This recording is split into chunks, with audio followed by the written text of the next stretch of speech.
Good morning. Daniel, make sure my volume's up enough so folks can hear me in the back, okay? Good to see y'all. Welcome. I was absent last week, got the chance to go visit with grandchildren, and let me tell you, there's nothing like it if you haven't got them. It's a great, great blessing that God gives us. Before we begin, Jeremy, why don't you lead us in prayer? Our Father, we come to you and we're so grateful to you for your love and your care for us, for this time and place that we have to meet and to look into your word. We're thankful for Dennis, and we pray for your blessing on him this morning. Pray that we will strive to make ourselves better servants in your kingdom as we study from your word. I pray that you be with all of the teachers here today and throughout the world that are proclaiming your word. Help us to have open hearts and minds to the things that are said.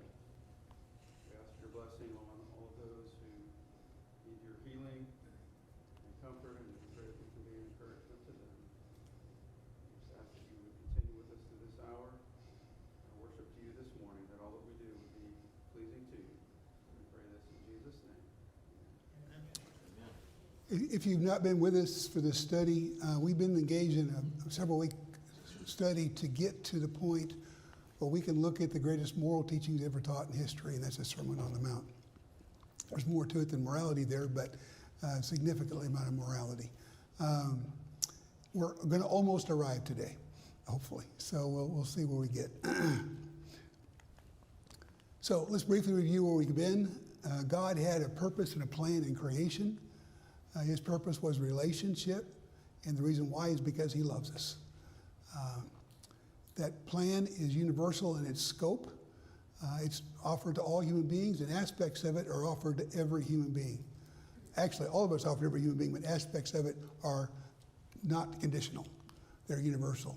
For example, when you're born, your access to the planet is universal. There's no condition to that other than being alive. And there's all kinds of things obviously involved in that. There is a conditional relationship with God. Those are conditions he lays out, and we've talked about some of those. We'll be talking about those some more. The bottom line is you got to seek him. You got to want to find him. He makes himself available, but you got to want to find him. After you find him, you got to obey him. And this produces the ultimate happiness, not only in this life, but obviously an opportunity for the next life. Sin is always a violation of relationship, always. You're either violating your relationship with God, with others, or yourself when you sin. And God has provided everything we need in order to meet and enjoy the things he's asked from us. His greatest commandments, Jesus outlined in Mark, when he said the most important is, Hear, O Israel, the Lord our God, the Lord is one. You shall love the Lord your God with all your heart, with all your soul, with all your mind, with all your strength. The second is like this, you shall love your neighbor as yourself. There's no other commandment greater than these. As we've noted in the past, he starts it by saying this is the most important. He ends it by saying there's nothing greater. So those two commandments are essential to our being successful in this life, but also having a relationship with God and with one another. So, bottom line is, we're talking about relationship with God, relationship with self, relationship with neighbors, and this is the basis for our study, and that's the basis for the Sermon on the Mount. Last week, week before last, we discussed the walk with God and how important that walk is. You cannot avoid that walk. You're either going to walk with him or you're not going to walk with him, but the walk has got to happen. So it's a choice you're going to make as an individual. Why did God purpose and plan a human to die on a horrible death on the cross? Why? He sent his son specifically to show us how life should be lived and to teach us how life should be lived and to show us how much he loved us. That's why Jesus came. In relationship, all relationships have conditions. Think about your own relationships. There's always a condition in a relationship, even with your spouse. Even with your children, there are conditions. Okay? So you cannot avoid conditions. So what damages relationship? There's a very wise man that I respect greatly who suffered greatly at the hands of the atheists in Russia. And he wrote over half a century ago that while I was still a child, I recall hearing a number of old people offer the following explanation for the great disasters that had occurred or befallen in Russia. And that was that men have forgotten God. That's why all this happened. Okay? He went on to say, since then I have spent a well-nigh 50 years working on the history of our revolution. In the process, I have read hundreds of books, collected hundreds of personal testimonies, and have already contributed 8 volumes of my own toward the efforts of clearing away the rubble left by that evil. But if I were asked today to formulate concisely as possible the main cause of the ruinous revolution that swallowed up 60 million of our people, I could not put it more succinctly than it's already been done. That is, men have forgotten God, and that's why all this happened. Okay, that man was Alexander Solzhenitsyn. Very, very brilliant mind, and one who wrote a lot about the Russian Revolution. That is fundamentally what's wrong with people, with America, with every culture on earth. People that have forgotten God have troubles. And we see that all around us every day. We see it on college campuses, we see it in politics, we see it even in our personal lives. Psalms, David wrote, in the pride of his face, the wicked does not seek him, and his thoughts are, there is no God. And we've seen that pressed. Is this thing reverberating? Is there something I need to do to stop it? Turn it down a little bit. Yeah, it might be a little loud. It's going to be feedback. So I'll try to speak louder. So bottom line is, this message of there is no God is prevalent in education, is it not? Evolutionists teach it all the time. And we see it around the world. There's literally countries that have established themselves on the basis there is no God.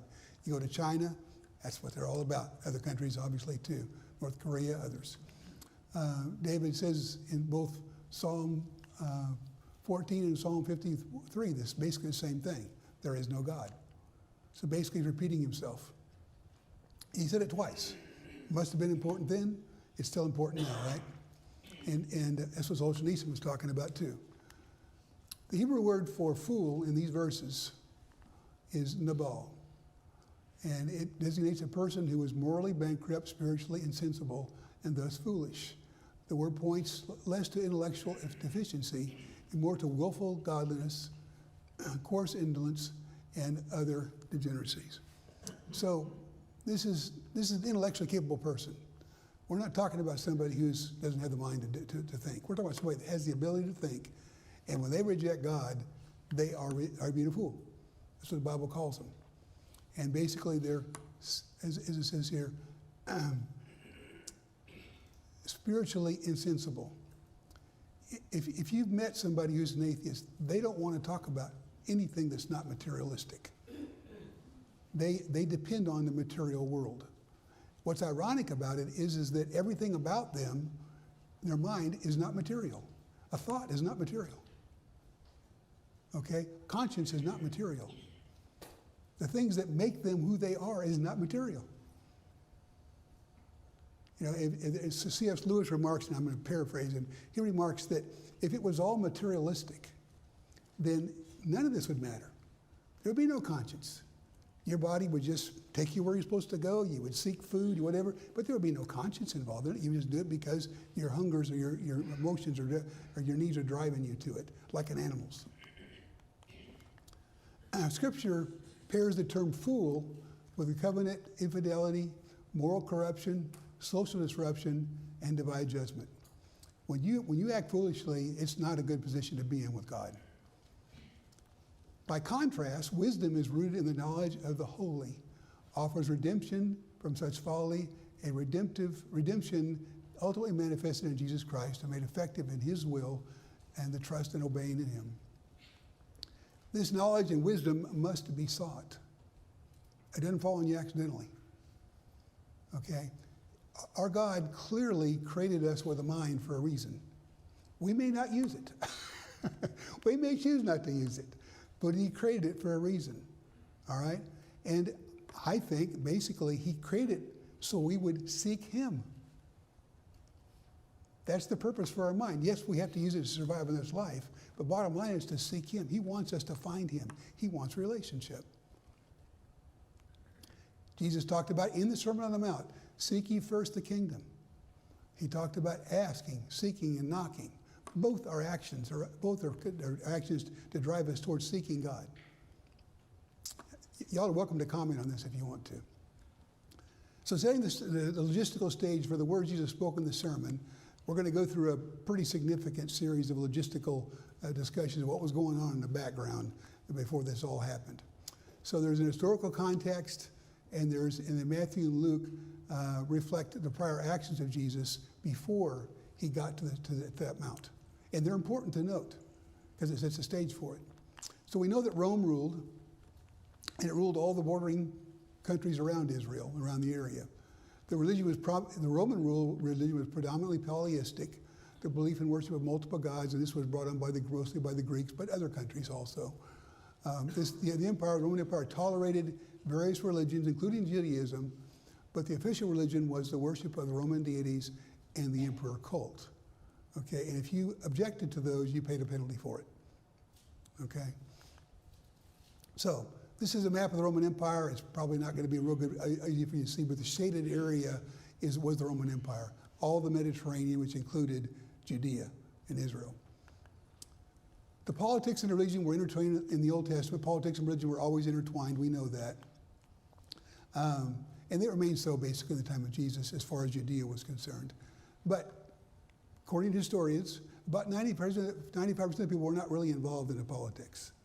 They were just doing their thing. Kind of reminds us of today, right? People just go about and do their thing, not really caught up in religion, sometimes caught up in politics, sometimes not. It's amazing how people don't vote, those kinds of things. There were Pharisees, Sadducees, Essenes, and Zealots. Those are the primary sects that existed in Jerusalem. Pharisees, there are about 6,000 members. Sadducees, a few rich families, priestly. The Essenes were about 4,000. These are estimates based on what historians know. And the Zealots led the Jewish revolts in 66 and in 132. The population of Israel at the time of Jesus is estimated between 500 and 600,000 people. So it's a pretty good size population.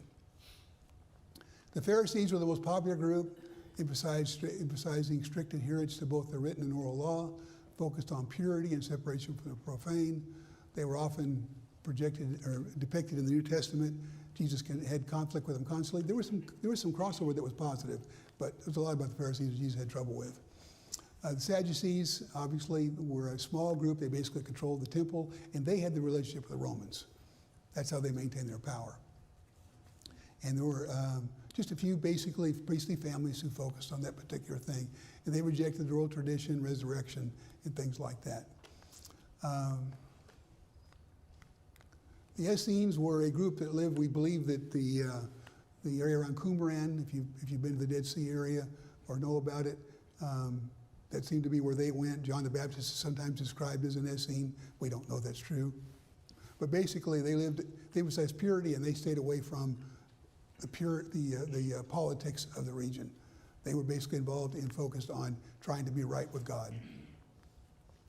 The Zealots were basically that element of the Jewish population that wanted the Romans out. The Jews were always rebellion against the Romans. And that was from the time they were conquered by Pompey all the way really to the end, although they were dispersed so much it made it difficult. Only the Pharisees survived the Jewish revolt. So at 132, when Hadrian came in and wiped out the Jews and moved them all over the world, basically left a very, very few people left in Samaria. All these sects were basically wiped out. Okay, the only thing left was the Pharisees and the Pharisaic tradition, and it still exists today. Still exists today. Jesus did not align himself with any of these sects. Never made any attempt to try to align himself with them. With respect to the possible physical rebellion and a physical earthly kingdom, Jesus made it very clear, my kingdom is not of this world. He wasn't interested in the politics. Okay? Any questions on that? Because that gives you a picture of what was going on as far as the area around it and what Jesus was dealing with as he went about to teach. Now, the challenge Jesus, the apostles, had is they lacked credentials, right? They didn't have the blessing of the priest. They didn't have the blessings of the synagogue. Jesus didn't get involved in that. So both he and his disciples basically were very, very simple people, which was contrary to what a lot of people thought. Because the Old Testament had prophesied what? A king from the land of David. So they were expecting somebody that had credentials, all right? Jesus met those, but not the way they thought. So he chose his disciples. 6 of them were identified by trade. 4 were fishermen, 1 was a tax collector, 1 was a zealot. Okay? The rest are not identified. We don't know what they did. Jesus demonstrated the example of baptism. This is all happening prior to the Sermon on the Mount. Jesus demonstrated the example of baptism in John. All 3 members of the Godhead are present, as we all know.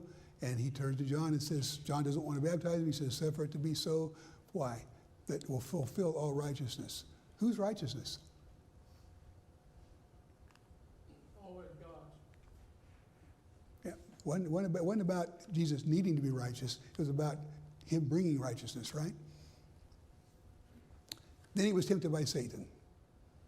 All right, we know the story of him going in the desert being tempted by Satan. Gene? I'm having a hard time, either my hearing aids or my brain.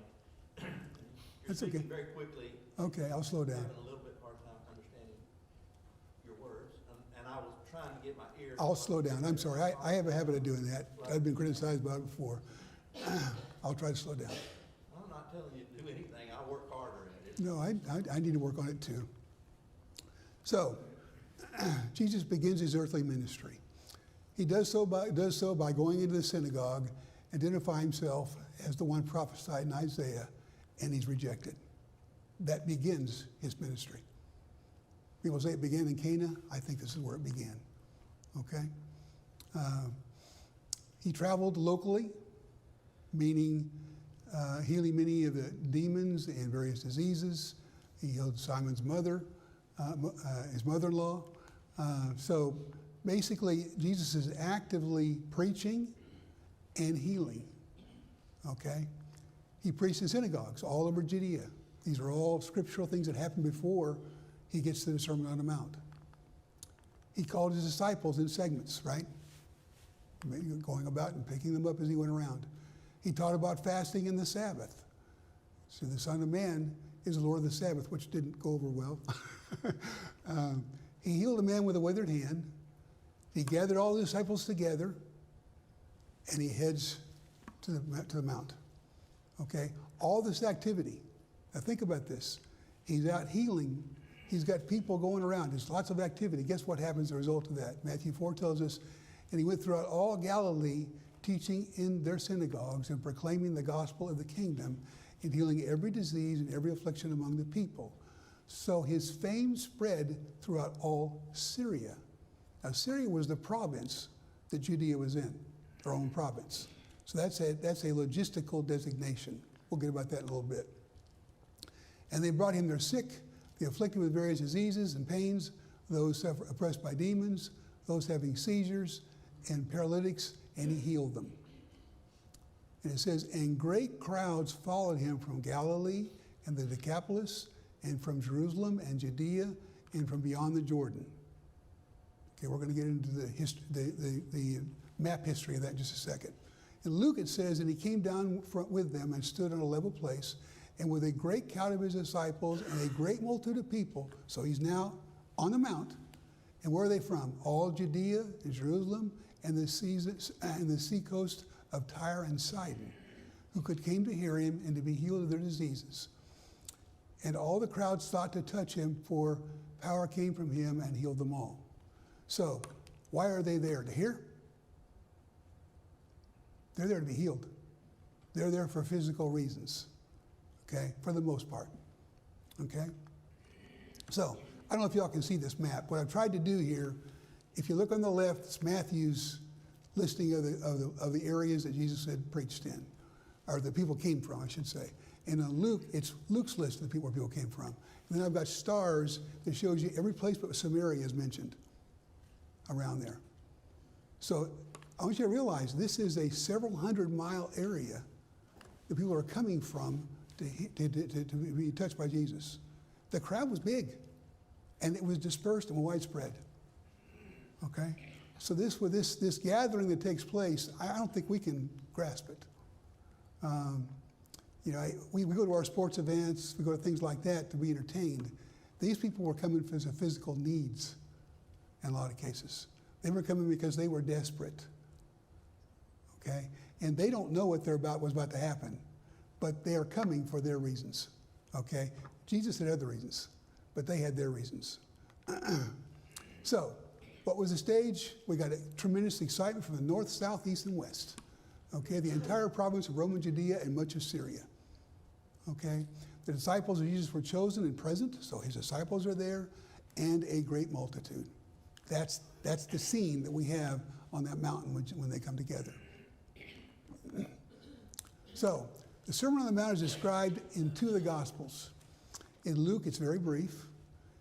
Chapter 6, it's just 29 verses. Okay? In Matthew, it's 3 chapters and 111 verses. Now, I got an opinion on this. It's just an opinion. Okay? Matthew was a chosen disciple and was present. He was there.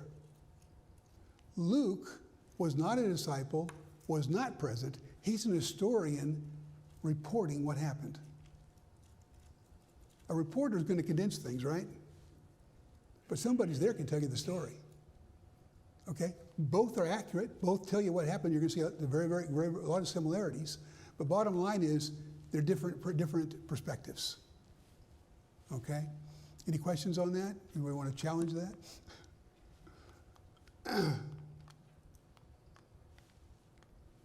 So, in Luke 6, I'm going to give you basically the topics that are covered in both the sermons, but per the individual reporting. So Luke 6, these are the verses, and those are the things that are touched. So Luke taught about the Beatitudes, the woes, the loving your enemies and mercy, about judging others, about bearing fruit, and building a correct foundation. The woes are not mentioned in Matthew. They're only mentioned in Luke. Okay? In Matthew chapter 5, Matthew begins off, both of them begin with an introduction, but basically the Beatitudes, salt and light, this is chapter 5 only. Christ coming to fulfill the law, anger, murder, and insults, and reconciliation, marriage and divorce, oaths, retaliation, and loving your enemies, that is being perfect, as God would have us be perfect. In Matthew 6, he covers charity, prayer, fasting, what do we treasure, where do we keep our treasure, and anxiety. In chapter 7, he touches judging, asking, seeking, and finding, the golden rule, the warning of false teachers, and the importance of bearing fruit, doing the will of the Father and the consequences if you don't, building on a correct foundation, and the authority of Jesus. Okay, so that's tremendous difference, much more detail in Matthew than in Luke. In Matthew 5, this is a fun thing for me. You may know this already, but this is something I discovered a few years ago, and it became a fun thing. Matthew 5, in the introduction, Matthew says, seeing the crowds, he went up to the mountain, and when he sat down, his disciples came to him, and he opened his mouth and taught them, saying, so who's he teaching? His disciples. The crowd's there, but who's he teaching? His disciples. Luke says exactly the same thing. Okay? I don't know if you ever caught that or not. Okay? I'm going to tell you why I think he's doing this, but we'll get there in a second. All right? So notice, he sat down. We always see picture Jesus standing up with his arms outraised and all that. No, he sat down. Why? It was rabbinic tradition that the teachers sat down and their disciples sat down below them. The phrase sitting at the feet of a rabbi became a metaphorical expression. We still use it to sit at the feet of a master. Okay? So this presentation you see in movies is not accurate. Jesus was sitting. Now, if you sit down, how far does your voice project? Pretty tough, especially for the thousands of people involved, right?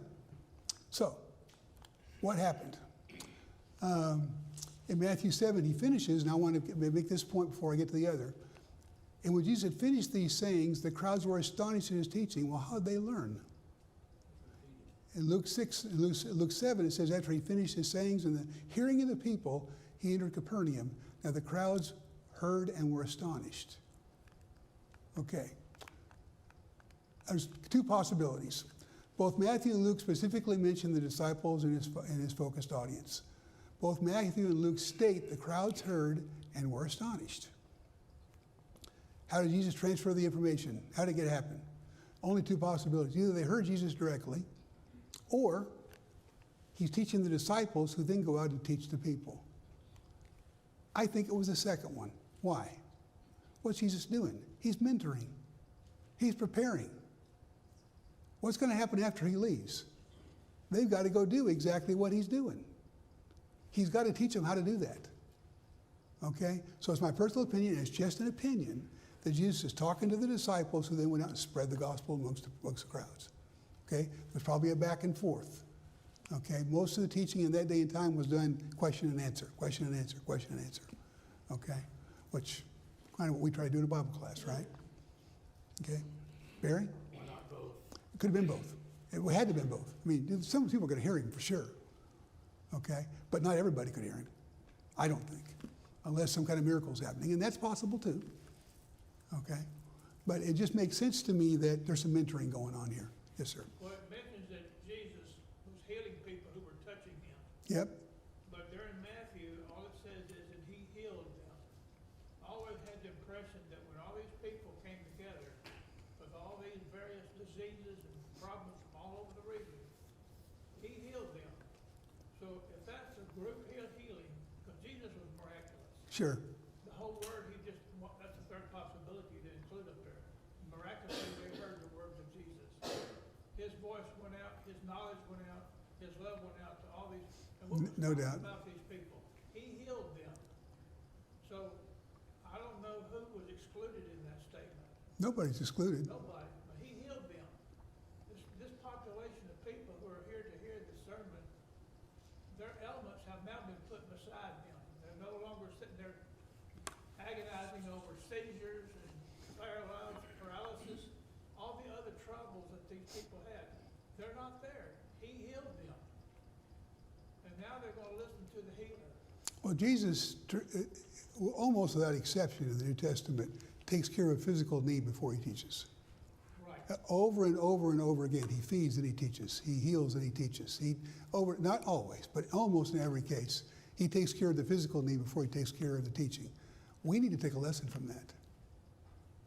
Okay? You meet a person that's got troubles, you better address the troubles before you start trying to lay the burden on them of the scriptures, because they're not ready to hear it yet until they take care of their physical needs. Okay? Other input, other questions. These are opinions, so. Barry? I just add that they did have theaters at that time that held between 10 and 15,000 people. But not in They that area, not in that area though. But so it is possible, just given the right circumstances. You know, when he taught from the boat from the Sea of Galilee, and Yep. obviously the landscape went up, that there could have been quite a few people that did absolutely. Yeah, I don't deny that it was, we don't know. The bottom line is the apostles needed to learn how to do this. And this was obviously an opportunity for it to happen. Okay?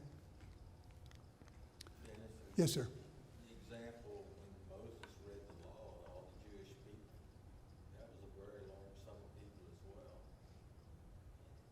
It's implied, I guess, that all those people heard him do it.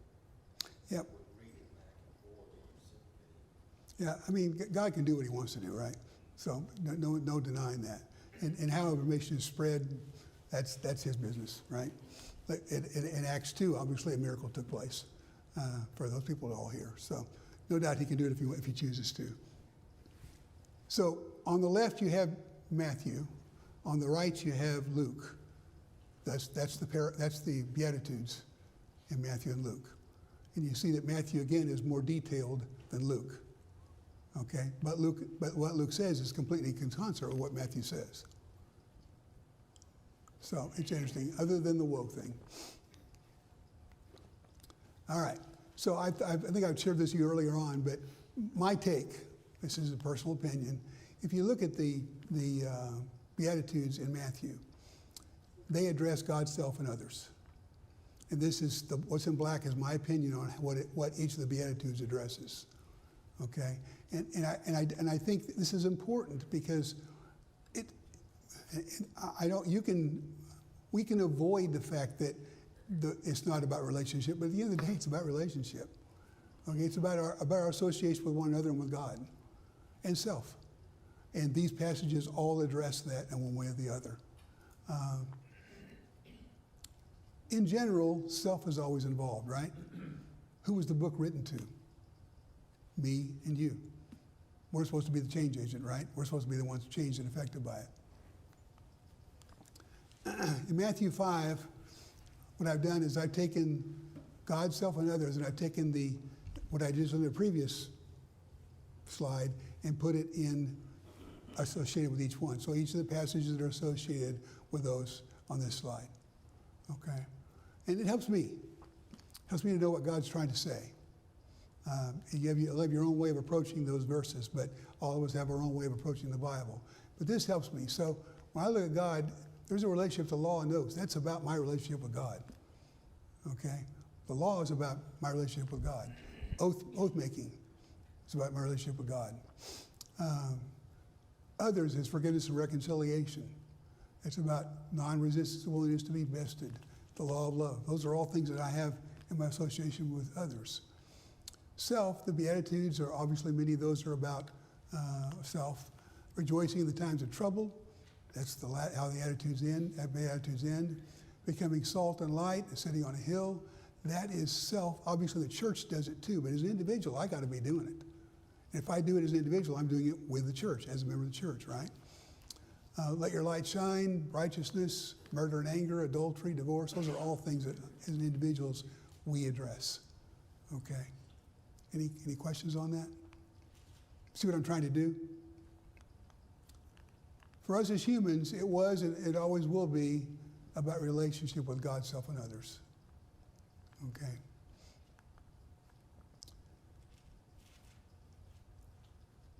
These verses have become more and more powerful to me as I've done this study. I mean, I guess I had always read them, but as I've come to read it in the context of this study, I realized that God's trying to tell us something, okay? He's trying to tell us that love is really important. Really, really important. And he's trying to tell us that loving him and loving each other and loving ourselves is really, really important. As a psychologist, I can tell you, or I should call it, as a studier of psychology, I should tell you that until a person loves themselves, they can't do the other two. The most important thing that parents can do is show an example of love toward one another so the child can see how love works. Okay? And ultimately and then obviously express love towards the child so that they can begin to understand what love is. What is love? Question. What? What is love? We use the term all the time. What is it, Barry? So a part of it is devotion, wishing the best of goodwill toward others. The best of that is devotion. We generally connect love with feeling good, right? It doesn't always feel good to love and to be loved. God disciplines us because he loves us. Again, we're talking about agape love at this point. Yeah. That's the love that God has for us. Is one of the best ways to And it's not conditional. I mean, it is conditional. Agape love is conditional. You realize that we say it's not. It is. It's conditional. Okay? It's conditional on what? Our response. God, their love is there, but we got to respond to it. We don't respond to it. What's the value of it? Well, I understand what you're saying, but he also says that we love God because he first loved us. Correct. So it kind of blurs a little bit if you want me to draw too fine a line there. That's the response, right? That's the response. A love that is not responded to, it has value, but not significant value, right? You see a parent love a child who rebels against them and hates them and walks away from them. The love doesn't go away, but the response doesn't feel very good. Okay, so we expect and desire for love to return, and God does too. God agapeos us. He wants us to agapeo back. Am I saying that right? Close. That's my lesson for today. Okay. Yes, sir. Let me give another wrinkle in this. In my study and teaching of the Beatitudes, there appears to me to be a progression here. You bet. A progression of saying, blessed are the poor in spirit. Well, my understanding of that is your self-denial, that you're not the important part of this relationship or this It's a humility. It's recognizing your failure. Then blessed are those who mourn. Well, For that. Mourning is a realization that I'm lost. If God doesn't come into my life, I'm lost. Yep. And it says, blessed are the meek, for they'll inherit the earth. Well, first of all, they have to inherit the love of God and the love of themselves. There comes a realization. And those who hunger and thirst for righteousness, they're growing. They're growing in this conversation of relationship and love. And blessed are the merciful. Well, that's a practice. You don't have merciful to yourself, you do it to others. That goes back to your self-concept. Blessed are the pure in heart. Their hearts, how did our hearts get pure? Our hearts are tough to handle, but this says that the blessed are the pure in heart, for they'll see God. And he talks about the peacemakers. And the progression is, eventually, there'll be opposition. So you're going from a selfless position to a position of opposition. And if people don't realize that, then their conversion may not be complete. Because when we're doing God's will, we're going to be opposed. No doubt about it. There's no doubt about it. No doubt about it. That's what he's teaching here. Yep. No doubt there's a progression. Ashley? Yeah, Dennis, that word is thrown around in this. Which word? That word, love, is thrown around in this country very loose. Oh, yeah. And generally, when this world is talking about love, it's in a different sense. And it's very loose.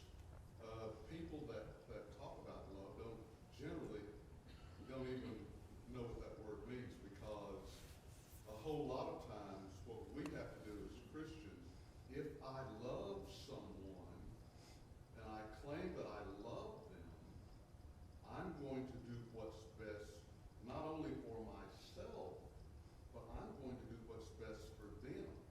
And sometimes love is a hard thing, because that means truth has to be told. Yep. So, I think, go And ahead. so if we're not willing to tell truth, we haven't begun to understand what love actually means. It's just a word. And so we have to be very careful as Christians, that we truly love in the way that we're supposed to, by what those words actually mean. I don't get the quote exactly right, but I think it was Socrates that says, and I'm paraphrasing, the perversion of words brings much trouble.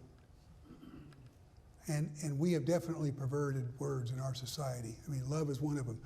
When all of us of age, what did making love mean when we were growing up?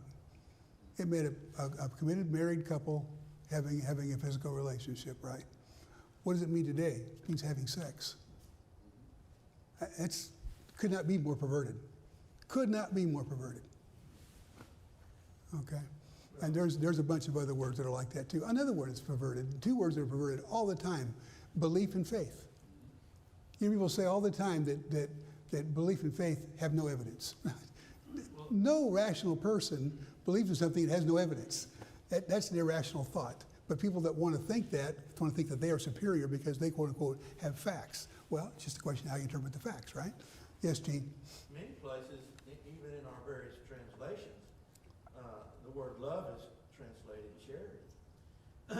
There is a sense in which God's love, He loved us when we were yet His enemy. He offered Himself for us. He came and sacrificed for us. Now, there's a sense in which God loved us way long before we even had any kind of idea about whether we even liked God or any of these other things. And so I think it's quite a stew of ideals when we put all this together. People who say that God's love is unconditional, in the first phase, if you want to do it, what our brother here is saying, it is unconditional. But the rewards that come with loving God, those are things that the conditions are tied to. And so it's hard to simplify it, I think. Yeah, it's very, very, very nuanced in a lot of ways. Love can exist without a response. No doubt about it. Love can exist in the presence of hate, in the presence of discord, in the presence of all kinds of things. I love So- my children before they even had any Sure, responsibility at all. sure. And God loved us before he created us, Yeah. you know. And that was agape love, true love. Which gets down to, and we'll touch on this maybe next week. Why did God create? What was his purpose? His purpose was what? Relationship. He wanted a relationship. He didn't need to create. He could have created the earth and everything in it without us, if he was just wanting to create stuff. He created us for a reason, because he wanted us to acknowledge him and know him and have an intimate relationship with him. Okay? And it saddens me that I've been guilty of it. It saddens me that there's so many in the world that choose to at times ignore that relationship. Okay? We proceed about our lives presuming on God, if I can say it that way. Okay, we know he's out there. Yeah, he's there, but I got this stuff to do right now, Lord. Okay? And not realizing or acknowledging the fact that what I'm about to do would not happen without his benevolence. And that's where the love comes in, right? He has given, that's what I said in that one slide. He has granted all of us this earthly life for a reason, and we get to enjoy it whether we choose to acknowledge him or not. But the purpose for being here is not to enjoy it. The purpose here is to acknowledge him. And in the acknowledgement of him, we will enjoy it. But people are trying to get him backwards. Thank you all. I appreciate that.